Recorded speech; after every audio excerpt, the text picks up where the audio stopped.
Thanks very much for the warm welcome. I'm equally surprised, can I say. So I hope the audience is maintained throughout the presentation.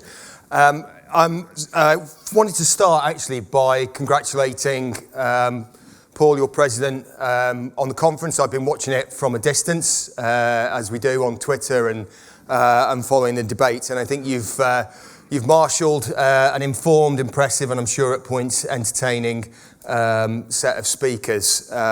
So let's see how this goes.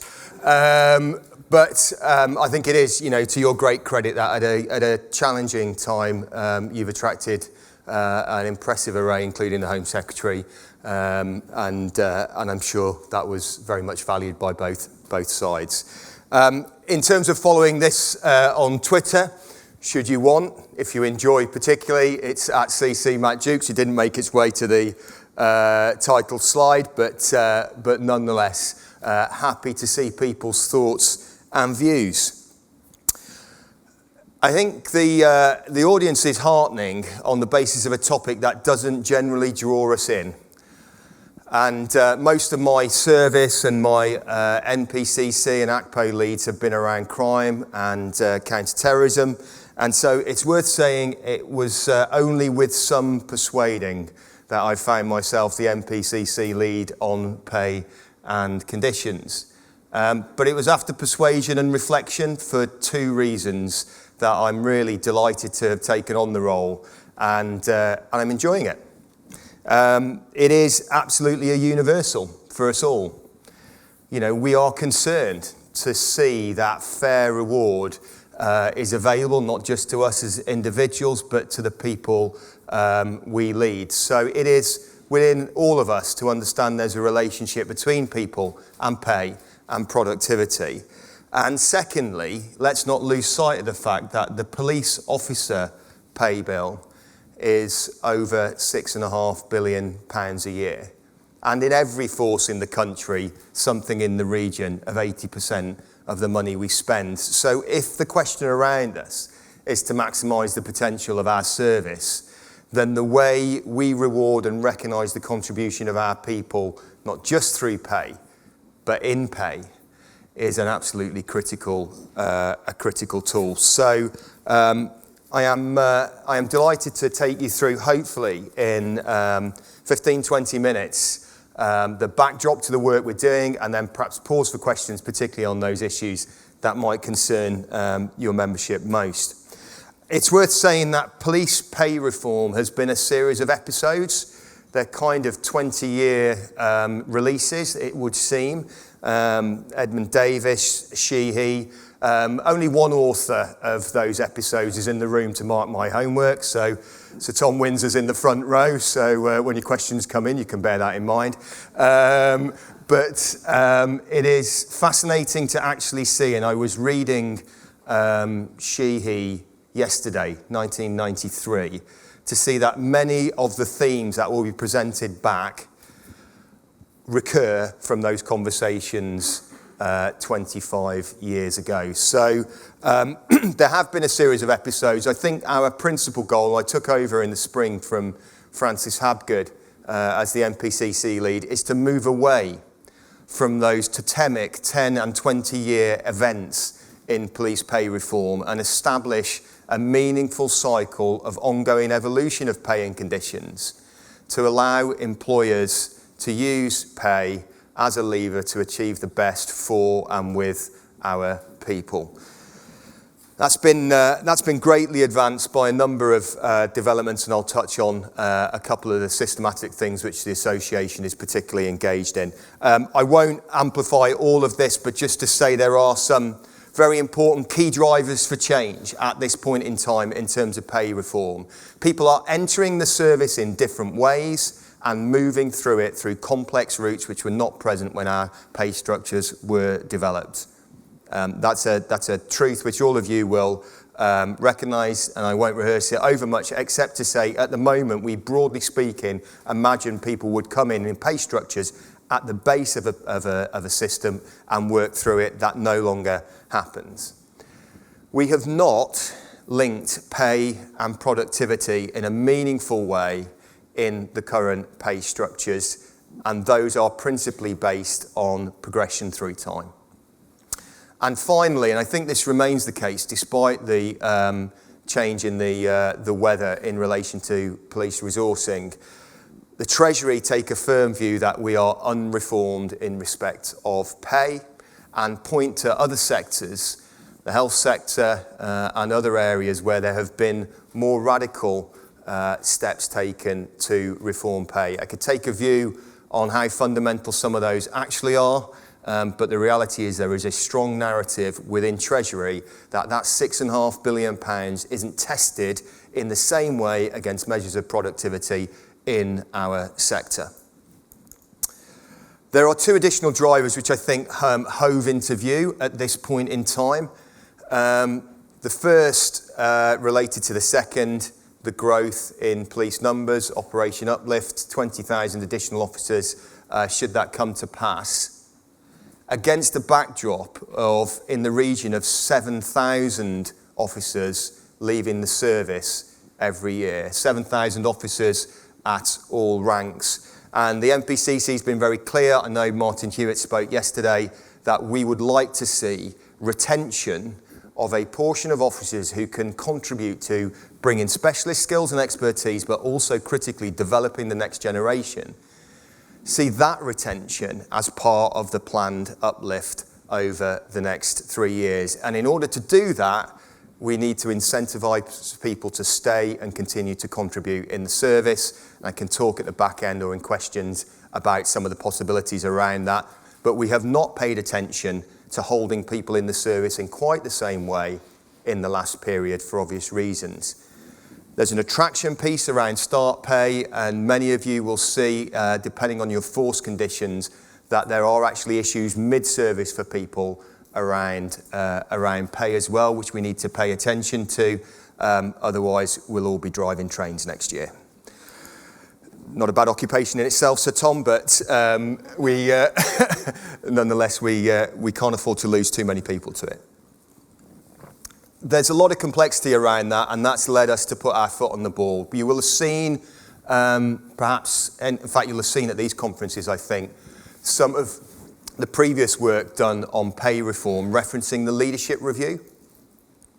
And I don't know how many people in the room can remember the leadership review undertaken by ACPO, NPCC and the College of Policing, but it is disappearing into the background of our conversations, but was continually being played forward in conversations about some reforms.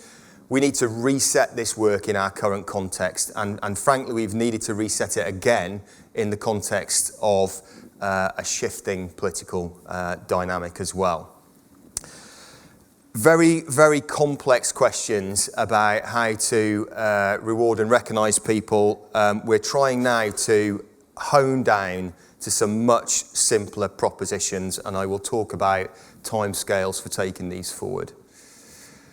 We want to move away from time served being the only measure for pay progression and introduce capability and productivity at a number of levels where it doesn't currently exist. The first place to turn with that is Constable pay, the progression which currently takes people through effectively 7 stages to introduce further assessments of competency as the core for pay progression for that foundation rank in the service. We want also, going to the point about the wider market, to get into a more settled pattern of pay benchmarking, taking account of the specific features of the police occupation. And I think that was X factor in Sir Tom's work. That's a phrase the military use, and so we've introduced P factor. And there are a set of papers which you can access, Chiefsnet and elsewhere, which describe the elements we think make up P factor: antisocial working, exposure to risk and danger, the things you would recognise as being different from other occupations that might band the same way in terms of pay. And then to introduce over and above benchmarked, properly benchmarked pay, routinely benchmarked pay, both mandated allowances, which are enacted and in place nationally and consistently, and then discretionary allowances which are available to the employer. And talk a little bit about variable pay as we go through, but effectively to give pay levers to chief constables to secure people's commitment to hard to fill or roles which are hard to retain people within, and to incentivise particularly mid-service progression into areas of specialism, high demand, or where we've got acute need. I know, and I'll talk about the relationship with the association. The relationship between mandated and discretionary allowances is one which holds a bit of tension, because it obviously exposes questions around consistency across the country. The transition to any new pay arrangements need to take account of the complexity of moving from potentially, in the first instance, 7 stages to 4 stages of constable pay, and we are working hard to try and understand the cost implications of that. I could go into it, but effectively, if you go up 7 stages, they're not such big jumps. If you go up 4, they're bigger jumps. And if you move people across without detriment and avoid leapfrogging, people making what seem to be perverse steps over colleagues, you have to basically level up. And if you level up, it costs a lot of money. So it may be that there's a transitionary phase, and we've developed a proposition with the Home Office around this, where we have the 4 competency-based stages of progression, but we may need, at least in a transition phase, to have some interim steps to avoid some very costly moves in terms of that transition. So I'll talk about going forward in terms of timeline now, but I just pause at that point to talk about who the key players are in the conversation now. I think it's critical to recognise that we've moved away from a negotiating structure. That happened a number of years ago with the dissolution of the Police Negotiating Board, but we have a substantial forum, the Police Consultative Forum, for areas like pension and other regulations, and 2 advisory boards that now have an independent chair. The independent chair, Elizabeth France, who's been involved in the Police Advisory Board and Scheme Advisory Board for pensions, will chair her first consultative forum later this month. I'm delighted and welcome that, and I know it's something which the Staff Association your Staff Association have pushed for.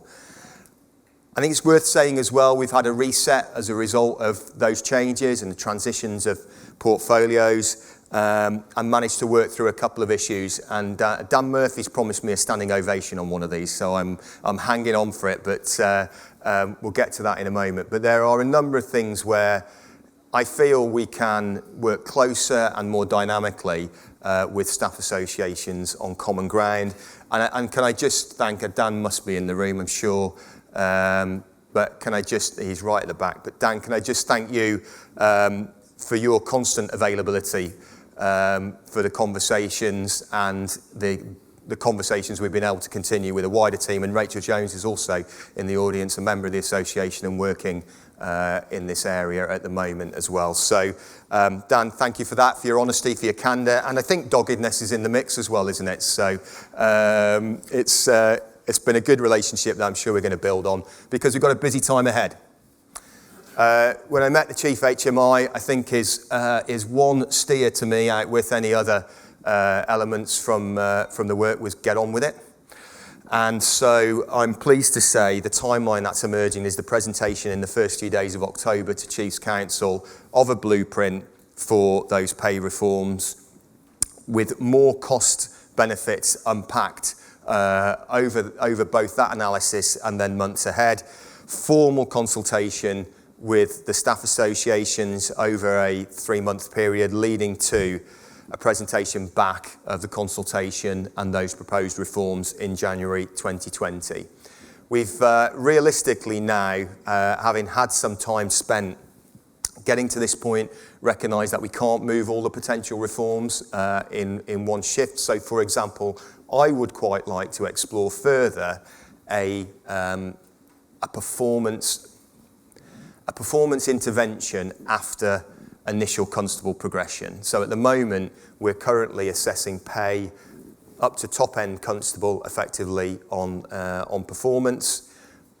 But for other ranks and at other stages, we don't have the same intervention, except to say we would want people to develop their skills and productivity and attract variable pay elements for that. So there are things we will continue to talk about going forward, but may not make the January 2020 proposals, because we need to move the core of this. We go to the police remuneration review body in the new year with those. You will make your representations, the association will make its representations alongside others, and then we would hope to move into implementation and planning over the course of 2020. There are, even notwithstanding transition being smoothed out, some significant costs potentially associated with moving across to this new pay framework. In particular, the question of whether some of those variable pay elements are funded within forces or whether they attract additional funding. And as we all probably recognise, the likelihood of that seems a little greater now than it did in April when I took over the portfolio. So priorities now, the Staff Association engagement is key. The membership of the Supers Association, obviously critical. I am only talking about police officer pay in this context, and we need to keep live the connection with police staff pay.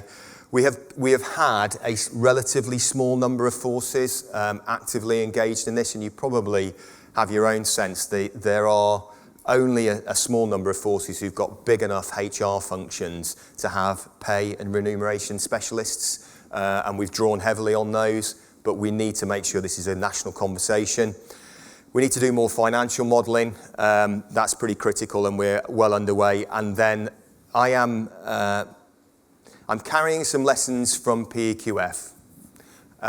We need to do more equalities work up front now before we move forward with a solid proposition in January, and not assume that the equalities areas will be smoothed out in implementation by forces, because clearly pay is one of those areas where there is real jeopardy if we don't work out the potential impact on equalities.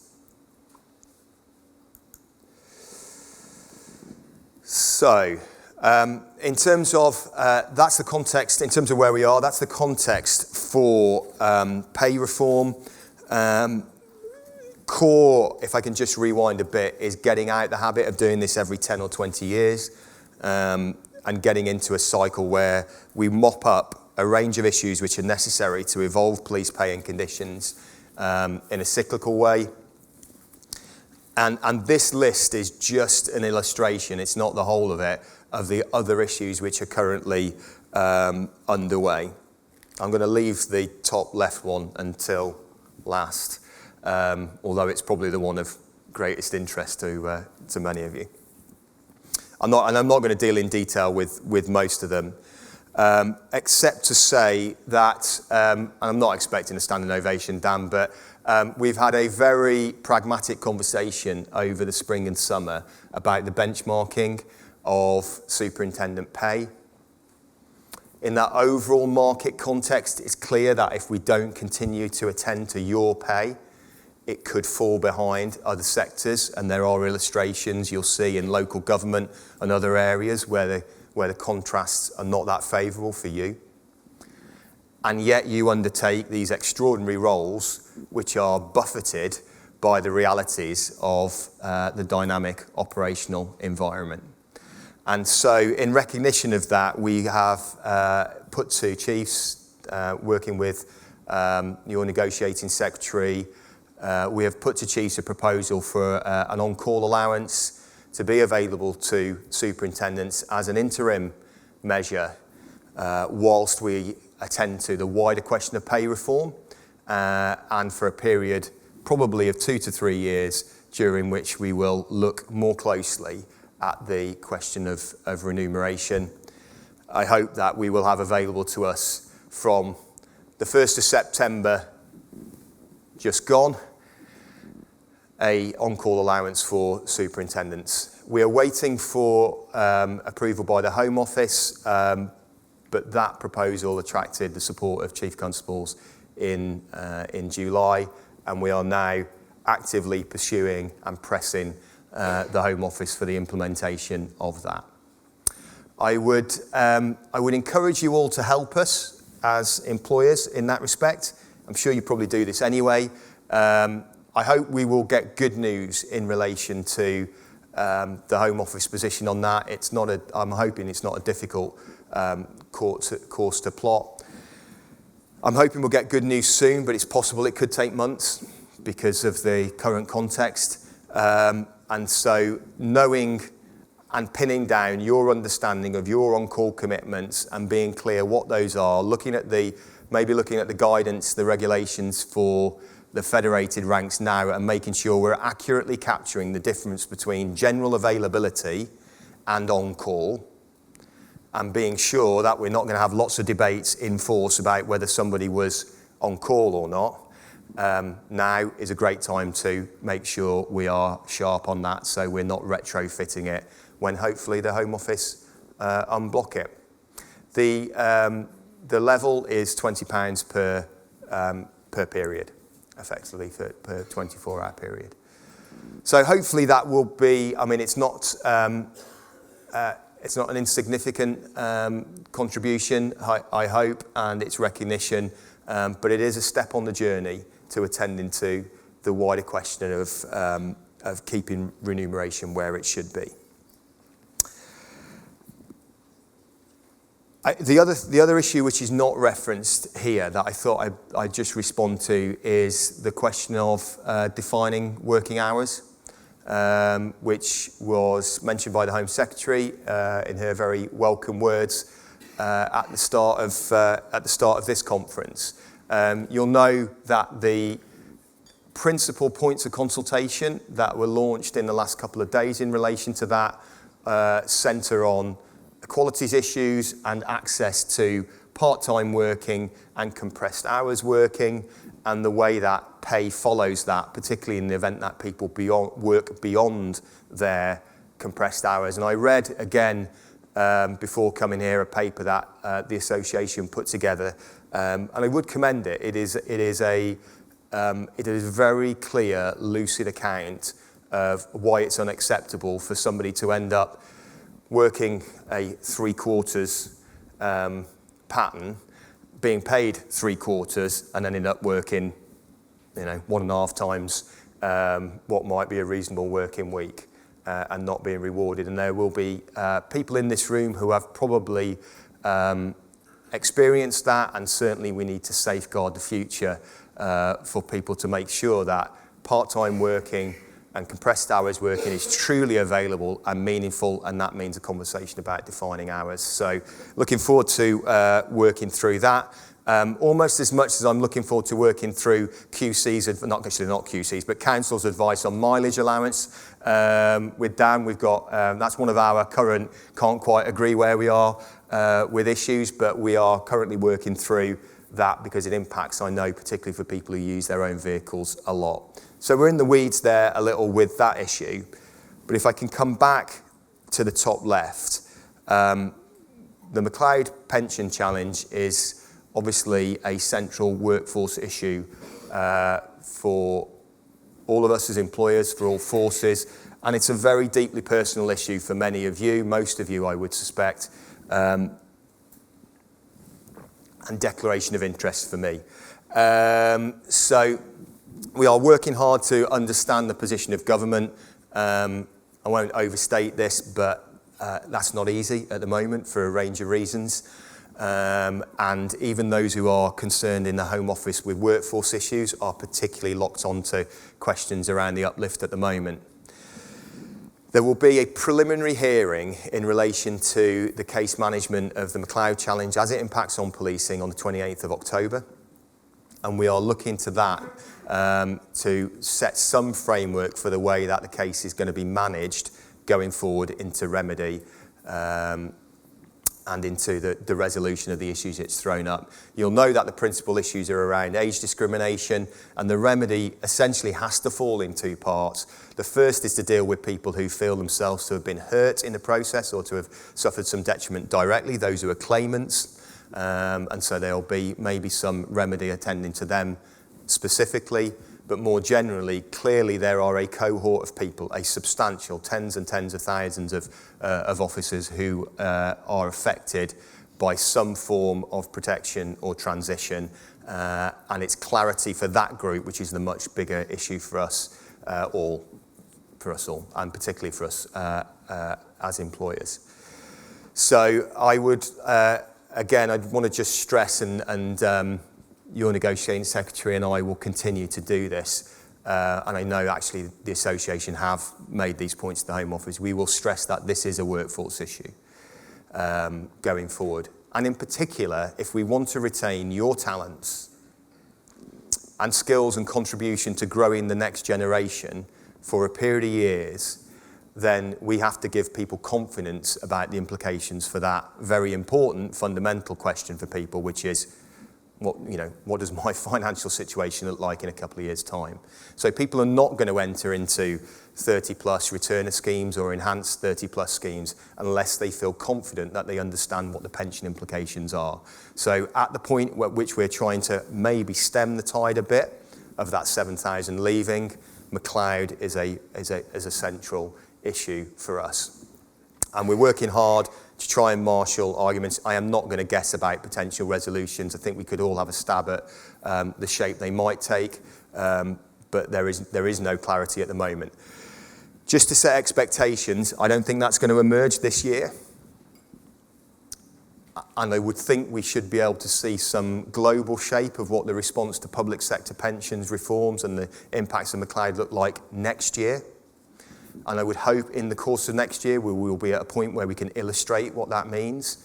And we need a lot from the Home Office and Treasury in that period. I think we've got to be realistic and say, asking the question, when can I finish and on what pension, as an individual, might not be well answered until 2021. So, we will do our level best. Obviously, we will do our level best to create those illustrative case studies, identify the groups of people affected and define that. But, I'm working to a blank sheet of paper on that at the moment. I'm working hard to try and get Home Office's attention and momentum to solving, at least defining the principles going forward. It's not that 2021 date, I think, is cautionary. I hope we can bring that back, but I want to be realistic with people and also encourage, I'm sure, the association to play its part in trying to move that as close to us as we can. I'm going to try and leave 15 minutes for questions. So I'm going to largely, I think I'll pause there. And just if I can just recap essentially and say that the core of the pay reform questions have been around a long time. There was some unfinished business from Sir Tom's work. There is an absolute necessity to move productivity closer to our pay framework. But fundamentally, we do not have a very reliable mechanism at the moment to link the skills and outputs we want from people, and all of this sits alongside their well-being, to their pay. The assumption at present is you simply move through your service and that takes care of itself, and that's not a mature pay model for the 21st century. So, working hard on it. I'll do you a fantastically funny presentation with pictures of Darth Vader in it another day, and talk about CT and talk about crime. But can I just come back to the point here, for the future of the service, for your future in the service and your future leadership of the service, this is absolutely hearts and minds and at the centre of the lives of the people that we're privileged to lead. So it is gnarly technical stuff at points, and we can look at it both as it impacts us as individuals as well as it impacts the service. But it is critically important, and the attention of the association now to it is incredibly welcome, and I look forward to continuing to work with Dan, with Paul, and with the whole team. Thanks very much.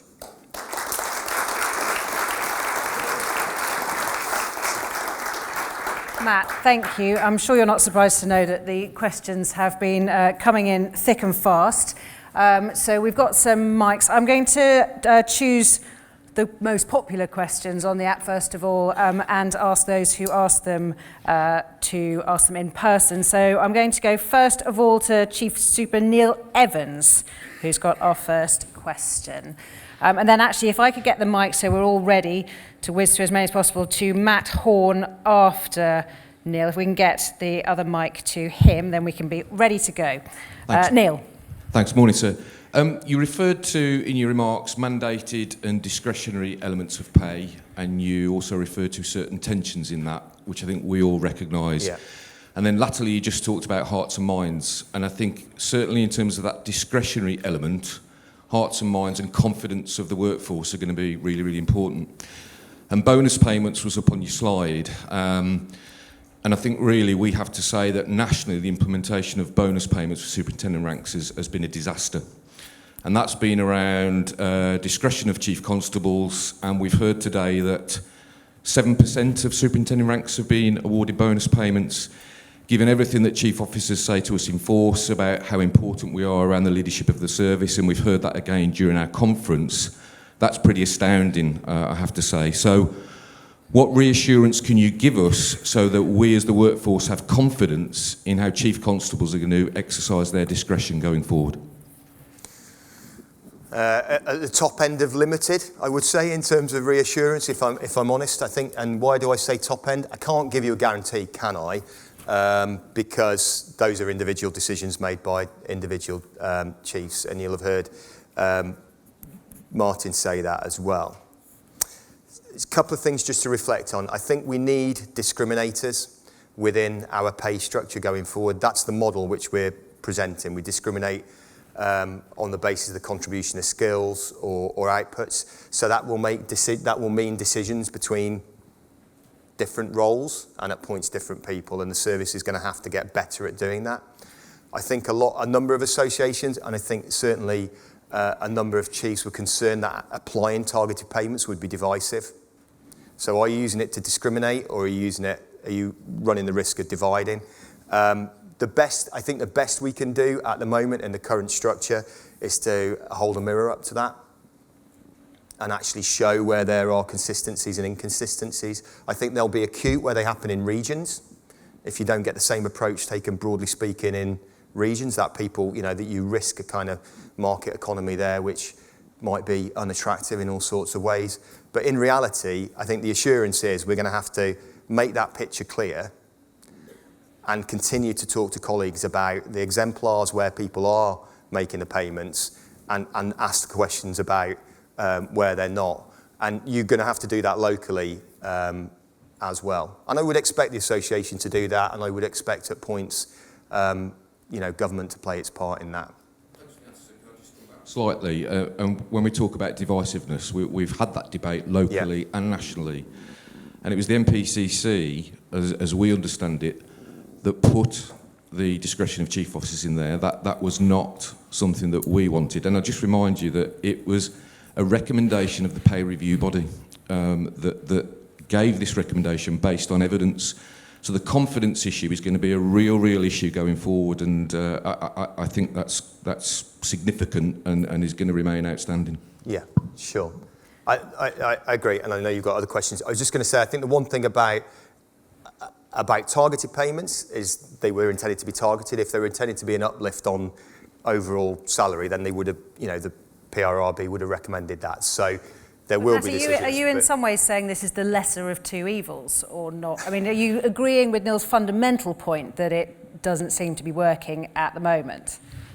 So I think there's some rationale for why the forces who are paying those bonuses are paying. You look at the largest forces where the spans of command are greatest in some of the roles, I can see why. I think there are some question marks about us not grappling with the decisions that it requires locally, and that's a concern to me, because as we go forward there will be more discretion in the pay framework and more levers, or we go for much stronger national mandation on those points, and that will be difficult to move. So I think it's a very real. I don't think it is working optimally now, because it's not achieving either of our ends at the moment. It's not satisfying those people who are on the receiving end, and I think chiefs are feeling unsettled by the tension that's created. So we're going to have to work through that. The guidance for that, I mean, boring technical point, but it's interim guidance we're working to at the moment on targeted payments. So the time to nail that in and get a better statement of what we expect from it is now, as we settle that into the guidance for the long haul. Okay, let's go to our next question, but if we can relocate Neil's mic to Nari Wayne, who will be our third questioner. But let's go to our second question. Morning, Chief. Thank you for your support on call payments, first of all. But a question about that. Given the time that it takes to draft and change regulations, as our employer's representative, can you confirm that in those regulations is a specific provision to allow the retrospective claim to the 1st of September this year? So obviously we don't draft, as the employer, we don't draft those, unfortunately. Well, whatever view you take, we're a regulated sector, so our regulator, the Home Office, will draft it. I have made a plain and firm recommendation to the Home Office that it's backdated to the 1st of September 2019. And Chiefs...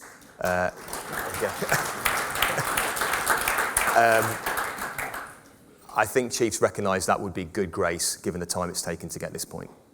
And when will you know whether your firm recommendation becomes something more? That's an excellent question. There's a consultative forum meeting on the 25th of September. I would be disappointed if that forum and its independent chair didn't reinforce that recommendation, and I'd hope that over the month after that we'd be clearer. But that's why I say, keep writing on the calendar. So you'll have something to report by Halloween? Well, there's a lot to happen between now and Halloween, isn't there? So I can't make promises on the behalf of the Home Office, but all I can say is if we get close to that scary date, scary for that reason, obviously I'm referring to, if we get close to that scary date, we will be banging the door, because this is a simple thing to move when you've got the staff association and the employer in absolute agreement over an important but modest reflection of the commitment you make. So we'll be banging the door, and I know I'll be doing that alongside Paul and Dan. Excellent. Right, let's get Matt's mic to Matt Nichols, and Nari hopefully has got, there we go. Nari Wayne, I'm chair of A District, and just wanted to explore your comments about mileage. Right. Because obviously the regulations haven't changed, but the legal advice that the PSA has had says that force policies aren't correct in terms of what the regulations say. And I just wanted to ask what NPCC was going to do to right that wrong, really. So here we are in that classic situation of asking two lawyers and getting three opinions, aren't we?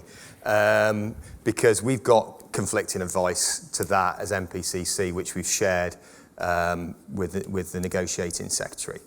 So we're going to have to work through that. I think there are a couple of... So for those who have not been as close to it, the fundamental question is about the deduction of home-to-work mileage from some journeys during the working day. And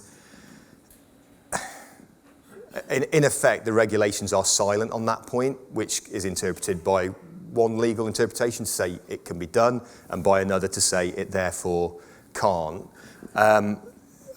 There is only so much bandwidth, and I think one of the questions, not to make Dan or anyone else blush, I think we've got to work out how much time we want to spend on this when we're trying to fix other issues as well. But we are at a point of disagreement at the moment where we've got conflicting legal advice, and I will say this, and Dan's been very fair on this point about not wanting to retrofit this, but I do have a lingering concern about unravelling something going backwards, and a more attractive option is to try and define a better regulation going forward. So rather than sweat the lawyers on whether that regulation allows and accommodates force policies, actually write a better regulation that deals with it going forward, to deal with the reality that many of you are highly mobile, working across broad force areas, often using your own vehicles, and that applies particularly to super. So I'd like to look forward, not back, and spend our time on not testing to destruction the existing regulations, but writing a better one.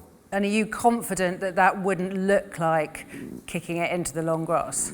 It might look a bit like it, and I think we've got to make a decision about. There's only so much pitch available, and there's quite, as you saw, there's quite a lot of balls on the. That's not a bad. It's not a good analogy. There's one ball, but if you take the point, it's a crowded place at the moment. This agenda, and we need to do things like get the best representations in on annual allowance. We need to deal with the McLeod, and we need to know how much fuel we can burn with Home Office on these issues. And if you want to make mileage the top of the list, it's going to shunt some other issues which I think are probably more critical. But it could play it longer, but it might be a more satisfactory outcome in the end and capable of being absorbed then. I'd like to keep it moving because it's clearly an issue.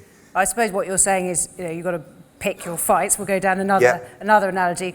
But obviously, if you say you've got to pick your fights, then the ones you decide to lose, you've got to compensate with winning other Swings ones. and roundabouts, yeah. So there may be some of that. But I think, let's not close it down completely at this point. It's been a very active conversation. Would I put it at the top of my list? No, I wouldn't. But that's because the list is full of some big £6.5 billion questions. But at the end of the day, for individuals, this is a real issue in their working arrangements. All right, hopefully Matt Nichols has got the mic, but then if we can get Nari's mic to Kate Halpin, trying to do this like a sort of ballet formation. And I'm also going to open it up to people who want to stick their hands up now. I've got plenty more app questions, which I will go through, but if there's something that's just occurred to you and you haven't had time to put it on the app, don't feel like you can't just put your hands up. Okay. Right, Matt. Thank you. Mr. Jukes, first of all, thank you for recognising that superintending ranks are currently under-remunerated.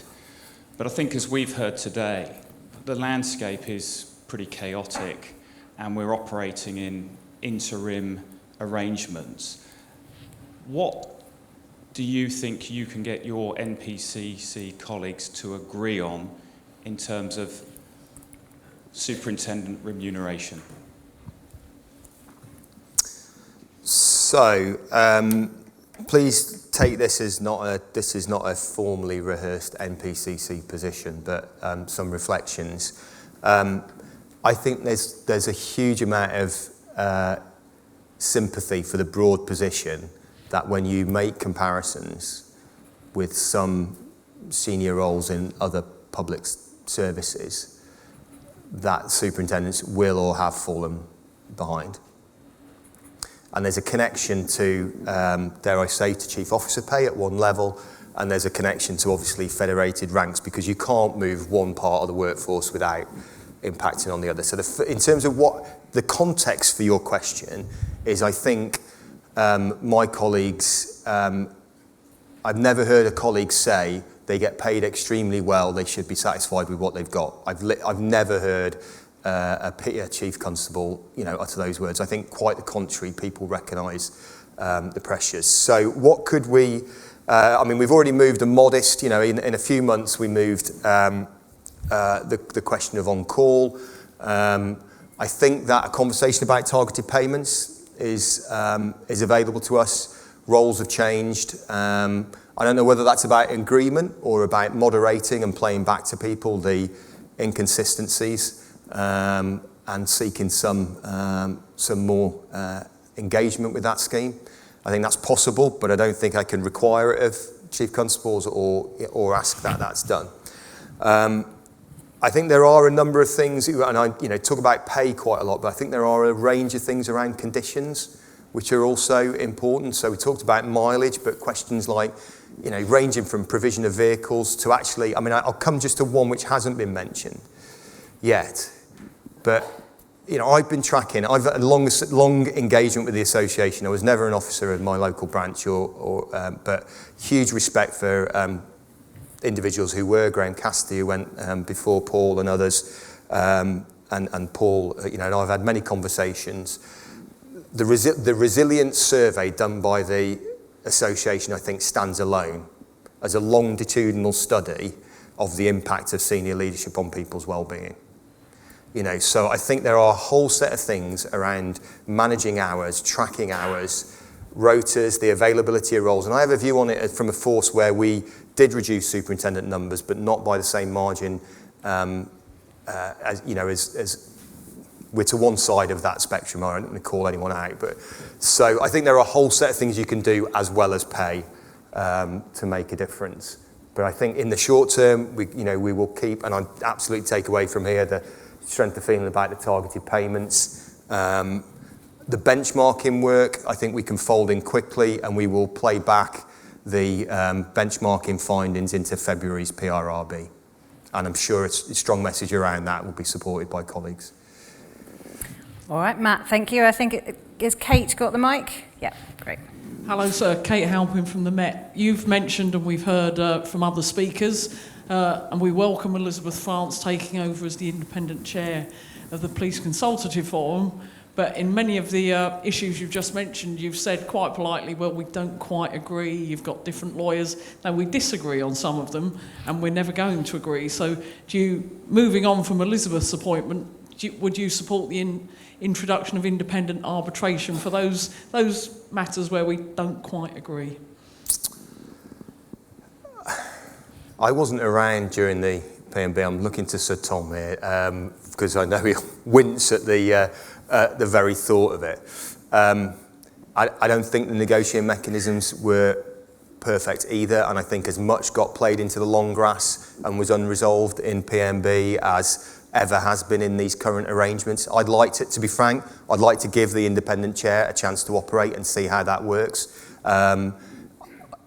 She's wise counsel. She's provided that in the role she's already undertaken, and I will be listening to her conclusions and reflections. Ultimately, I think it is important for us to protect our position as we are as independent employers.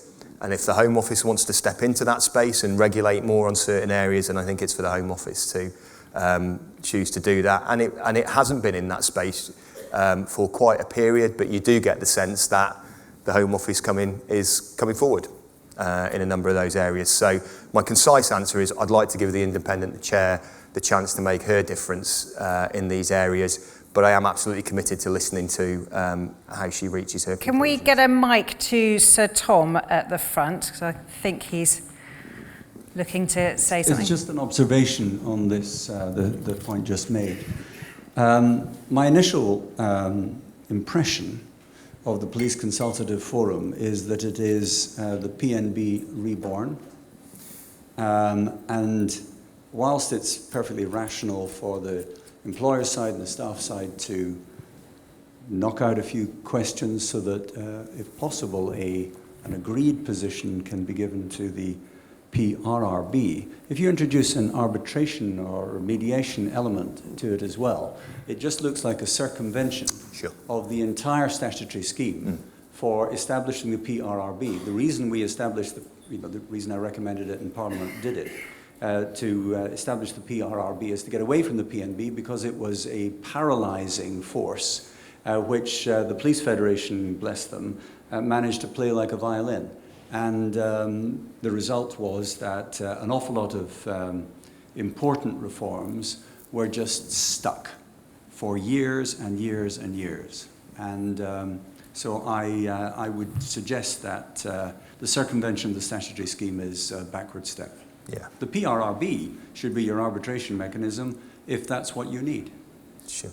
I tend to, I'm not in conflict with that as much as it might sound, because I actually think, the Consultative Forum at its current form is allowing for that thrashing out of issues. It's not very mature, it's ebbed and flowed. I think we lost a bit of confidence in it collectively, and the injection of an independent chair, I think, will add richness to the conversation.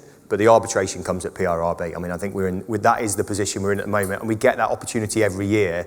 So, Kate, to your point, we should work really hard in the time in between to make sure we find as much common ground as we can and present that to PRRB. Apologies, I think that's Dan Murphy, but the lights are very bright. He's grabbed the mic. Dan.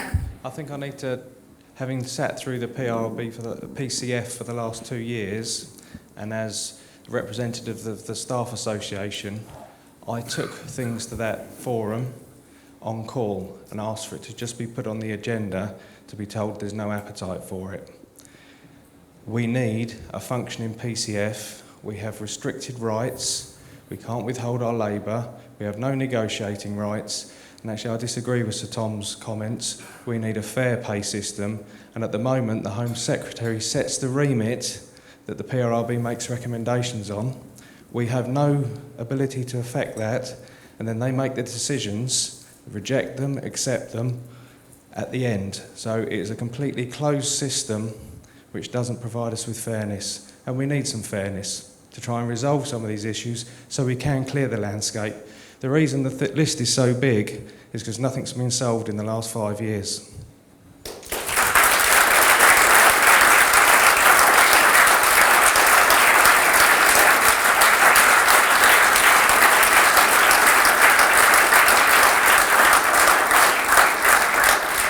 Well, I know there wasn't a question in there, but I think you still need to respond. I will. I mean, Dan, I think the first time I addressed, you directly as well, but we've got one off the list. Got one off. I know it isn't in place, but from April to July, we got one off the list, and we need to keep chipping away. And I think PCF can do that for us. But I think we can do. I mean, what's worked well with On Call is we got to a moderated, common position. I think there is the swings and roundabouts and decisions about.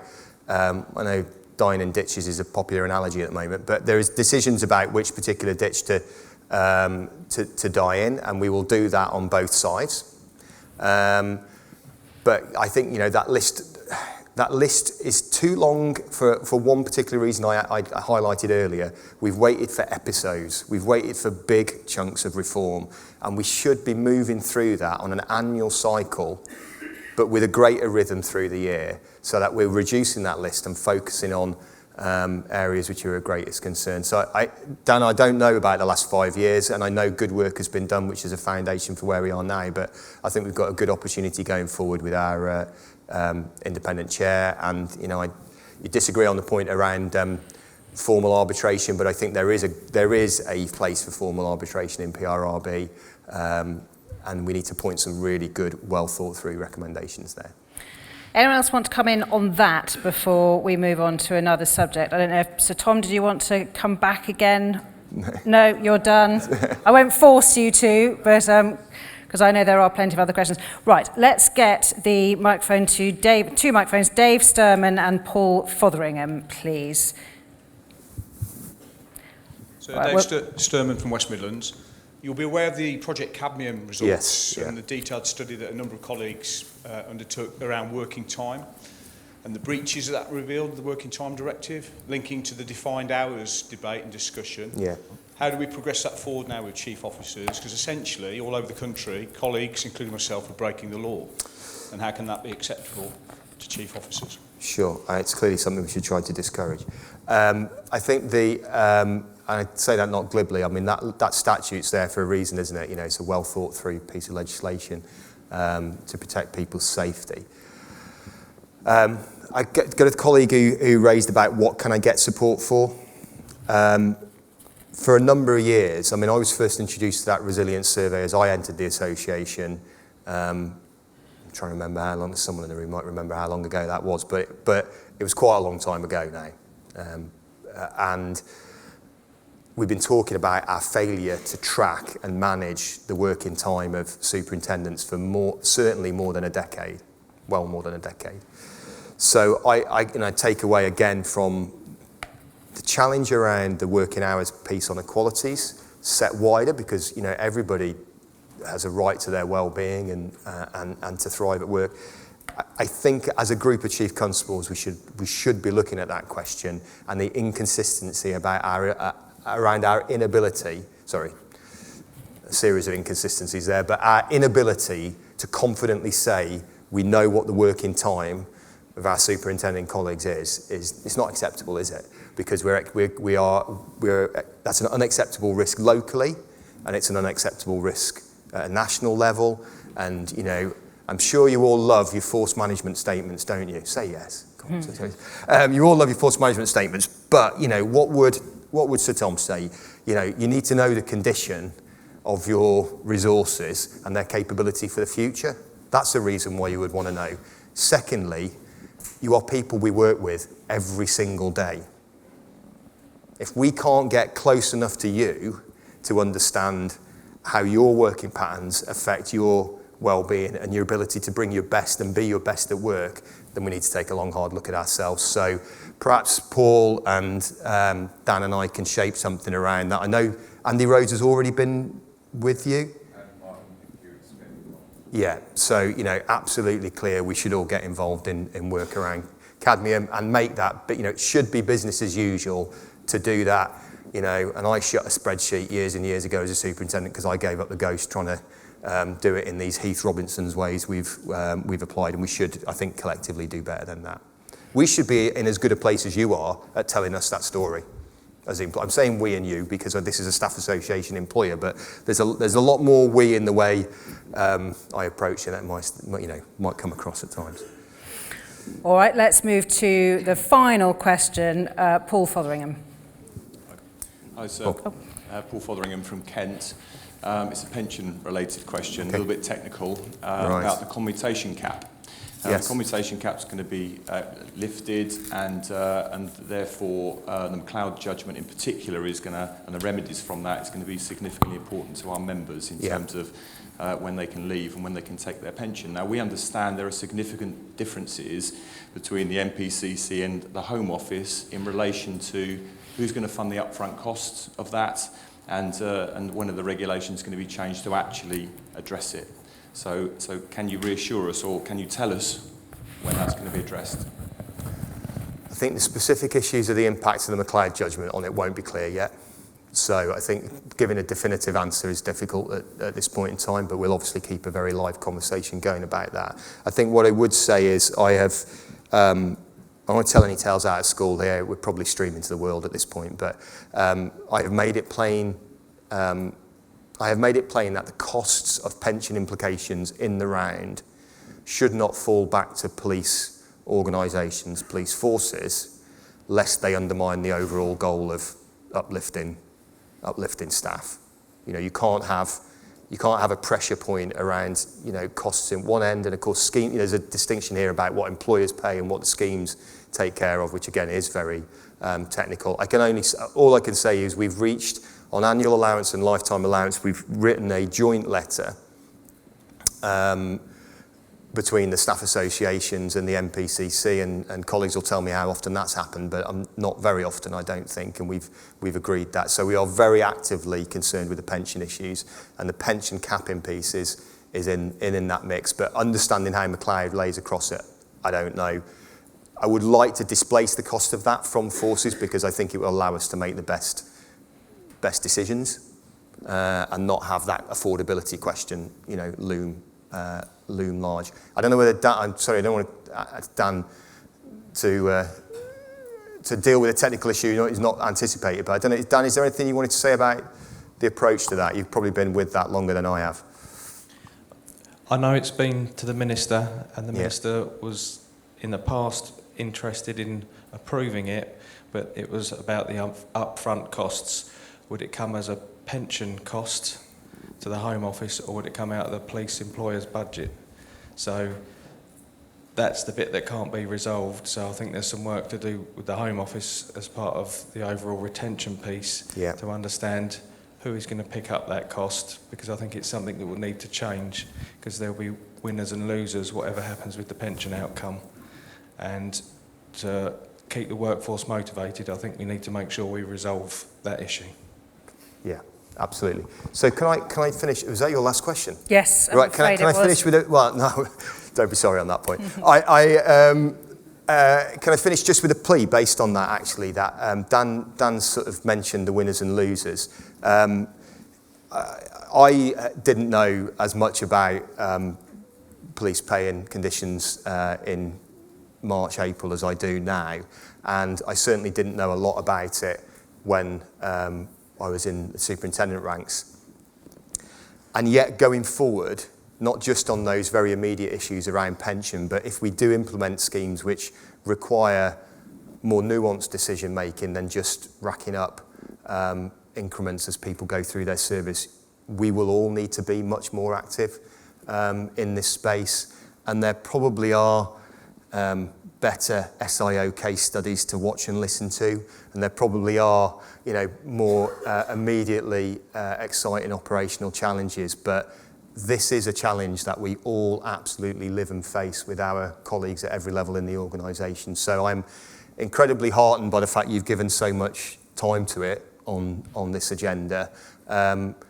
It is inevitable on a number of these points that the questions are better than the answers because of the uncertainty that's around us, but the commitment is there to continue to work with your association locally, through chiefs and through your branches, but particularly with your negotiating secretary and the officers of the national executive to make sure we get the best outcomes for the service. So I'm grateful, Paul. Thank you very much for the time. I don't mind a challenge on this piece. I really honestly think this is difficult territory. That's part of why we're all engaged in it. So I take all of those away. And I think, Dan, unfortunately, our to-do list just got a bit longer, but we'll give our time to that going forward. Thanks very much. Matt Jukes, ladies and gentlemen.